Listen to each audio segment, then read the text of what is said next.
Yo, what's going on, y'all? This is Marcus Rosa, aka Mazuma TV. Back at y'all with some more boxing talk, man. I hope everybody's having a blessed, beautiful, positive, productive day. I'm just chilling, enjoying this beautiful Saturday afternoon. Look at the sunset, man. Look at the sunset. I'm feeling extremely blessed. You feel what I'm saying? But just wanted to tap in with y'all real quick to discuss probably the fight of the year so far, man, or at least a strong fight of the year candidate between Daniel Dubois, the challenger at that point in time, versus Fabio Wardley, who was the newly crowned WBO heavyweight champion of the world. It was time for Fabio to prove something. It was time for Daniel Dubois to prove something. Because to be honest with you, Fabio Wardley was coming to prove that he was a legit champion in the heavyweight division, and Daniel Dubois wanted to prove that although he had gotten stopped by Alexander Usyk in his last fight, he still has what it takes to be an elite heavyweight in this climate of boxing. You feel what I'm saying? And I think they both proved, things in their own right. But I'm going to just go ahead and get into my assessment of the fight, man. It was action-packed from start to finish. You see what I'm saying? Early on in the fight, within the first few seconds of the first round, seemed like some of the first punches that Fabio Wardley threw, he clipped Daniel Dubois with a chopping right hand and dropped him. Now, when I had looked at the knockdown, I had seen that it was probably, he caught Daniel Dubois cold, you know what I'm saying? But regardless, Fabio's speed and athleticism showed almost immediately, and Dubois looked like he had a little bit of trouble keeping up in the first round. You know what I'm saying? But those adjustments was made early on, and it really showed that Dubois at this point in his career has championship level experience, and it showed as he made the adjustments and began pushing Fabio on the back foot. You know what I'm saying? A lot of the times when we see Fabio being successful, it's on the front foot, and Fabio's weakness clearly became exposed. It became highly noticeable, and he looked vulnerable moving backwards and started getting caught with clean counters from Daniel Dubois.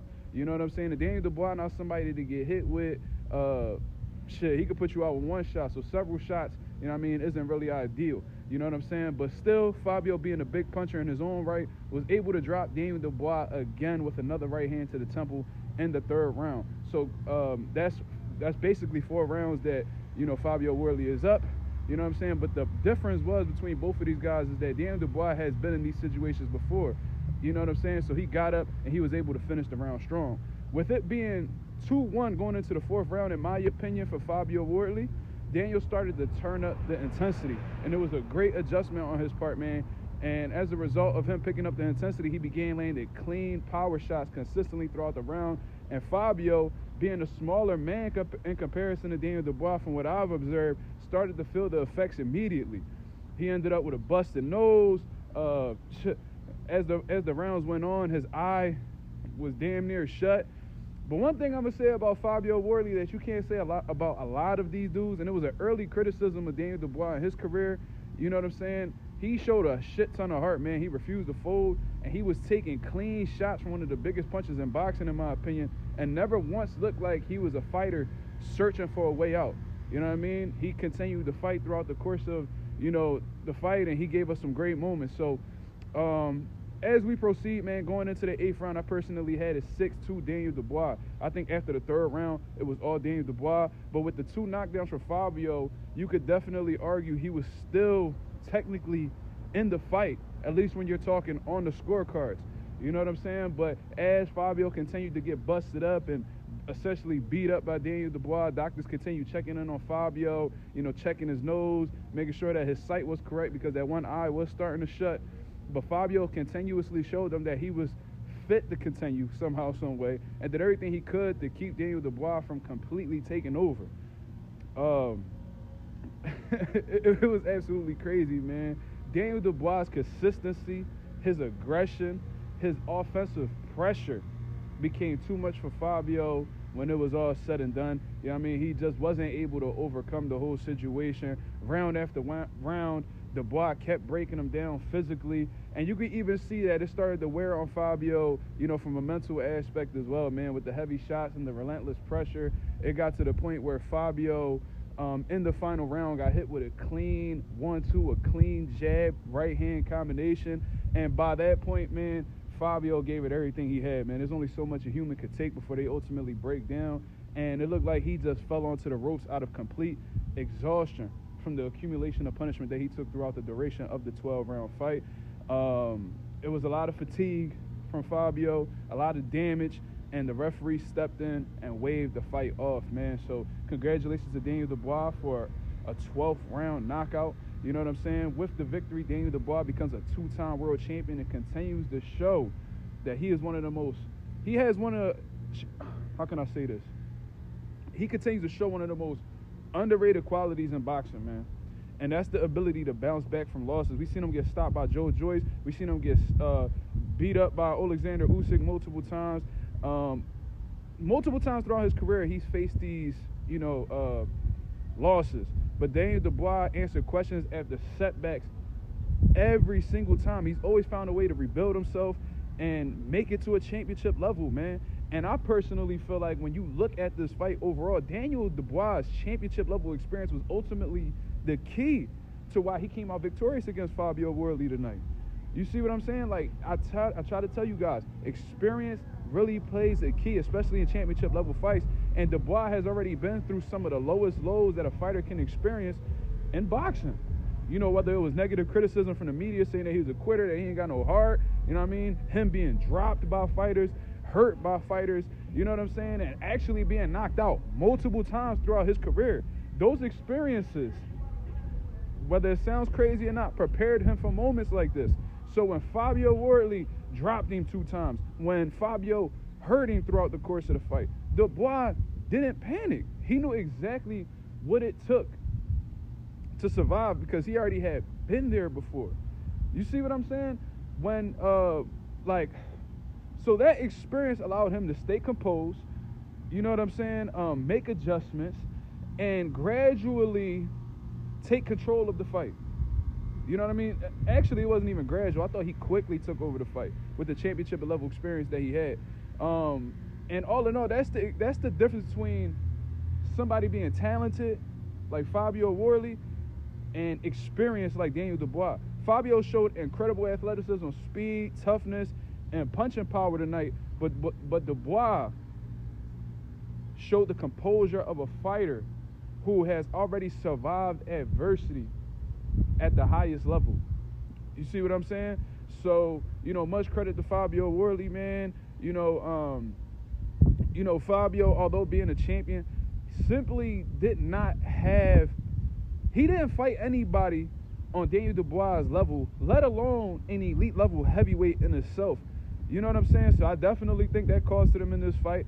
Fabio just been accustomed to taking opponents' best shots, you know what I'm saying, like in the Joseph Parker fight, landed his own shots, and either knocking guys out or simply outwilling them from a mental aspect and from a physical aspect.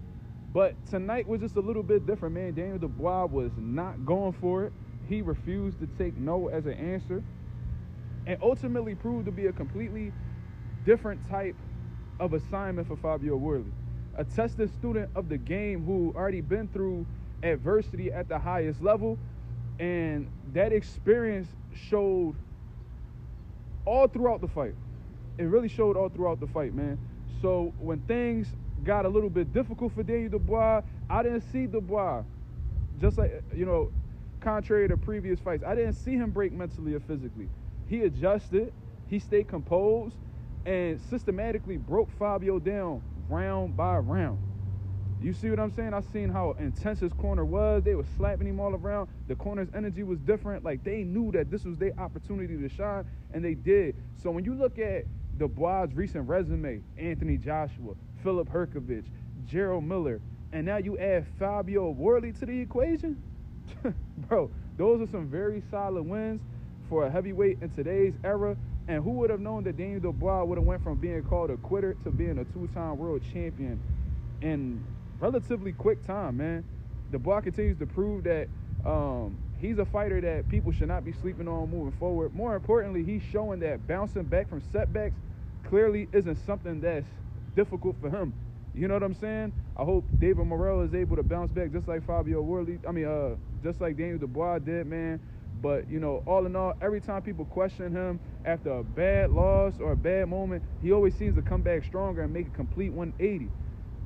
You know what I'm saying? So at this point, Like, Daniel Dubois could really write a how-to manual on how to bounce back from devastating losses, man. Because he done felt every single feeling that you could feel from a negative standpoint in boxing. Disappointed, embarrassed, angry, upset, all of that. You know what I'm saying? But every time people count him out, question his mentality like I have, or wonder if a loss, broke him mentally, he somehow finds a way to come back stronger. He always seems to find a way to come back more experienced and more dangerous than ever before. You know what I'm saying? So, looking at this whole situation, man, a lot of fighters physically recover from losses, but never are truly able to recover from a mental aspect. You know what I mean? A lot of this shit could be devastating on the mind, and some people are built for it, some people aren't. You know what I'm saying? But Daniel Dubois proved today that he's built for it. You know what I'm saying? And it seems like the adversity just makes him stronger. And that's why, all in all, I found this performance to be extremely impressive, man. Getting dropped twice early in the fight, people doubting you, saying that you're going to get stopped, and you in there with a dangerous puncher like Fabio Wardley, who could have mentally broke a lot of guys in the heavyweight division today. You see what I'm saying? But Dubois stood composed, like I said, man. He trusted his experience. He trusted his corner. They was slapping the dog shit out of him in there. Like, bro, motherfucker, you better wake up. And slowly but surely, or at least, no, I'm not going to say slowly but surely, but quickly took over, control of the fight. You know what I'm saying? I want to commend Fabio Wardley all in all, though, man. You know what I mean? That boy is a motherfucking gangster. The amount of heart that he showed tonight was absolutely unbelievable. That man took some hellacious shots. Big-ass shots from Daniel Dubois that would have put just about anybody out, and never looked once for a way out. Didn't even think about touching the canvas to buy himself time. I seen his mouthpiece come out and stuff like that, but I don't honestly think that was to take time at all. But look, man, his eye nearly shut, nose clearly broken, and was bleeding profusely from the bridge of his nose and all of that. Yet he continued fighting, even when he knew the odds wasn't gonna turn in his favor. You know what I'm saying? Like, that's a different type of heart. That's a different type of courage. You see what I'm saying? So you gotta put some respect on Fabio Wardley's name, regardless of whether he won tonight or lost tonight. The courage that he displayed, a lot of men on this earth don't have. And that just speaks to his mentality and his overall toughness as a person. Fuck a fighter. Just as a person, you gotta commend that shit. A lot of heavyweights in today's era, man, they wouldn't have took it where Fabio would have took it in terms of that level of resiliency and durability overall. You know what I'm saying? He battled through the punishment from one of the hardest punchers in the heavyweight division today. You know what I'm saying? And he fought, like, he fought his heart out, man. I don't really know how else to say it. You feel me? We're going to talk about it more on the live tonight, man. He completely fought his heart out, and I have a lot of respect for the fact that he was willing to endure that kind of punishment, man. Because there's a lot of people who would have felt just half of what Fabio went through in that ring, and they would have backed off. But he just wasn't going to give up his heavyweight title, man. But, something that I had noticed, I heard Frank Warren say that there's a rematch clause in place that makes things even more interesting for these two guys moving forward. So the question now is Fabio gonna jump straight into the immediate rematch? Or is he gonna fall back, get back in that winning column, and then try his hand again against Daniel Dubois? Because this was a learning experience, man.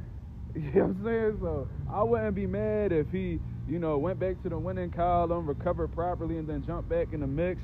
But, man, just based off of the gangster that Fabio Wardley is and how tough and courageous he is, that mentality that he has, I would not be surprised if he went ahead and took the immediate rematch, man. Like, you can't measure that level of toughness, man. You can't measure that level of heart. So, y'all let me know what y'all think about this, man. Daniel Dubois, Fabio Wardley, Fight of the Year candidate, in my opinion. These guys went back and forth. We're talking about Dubois coming off of the canvas twice to go ahead and seal the deal. His championship level experience, his overall experience with adversity may have been the very reason why he won this fight tonight, man. Y'all let me know what y'all think about this. This is Marcus Rosa, a.k.a. Mazuma TV, signing off with the beautiful sunset in the background in Philadelphia, man. I holla at y'all. Peace.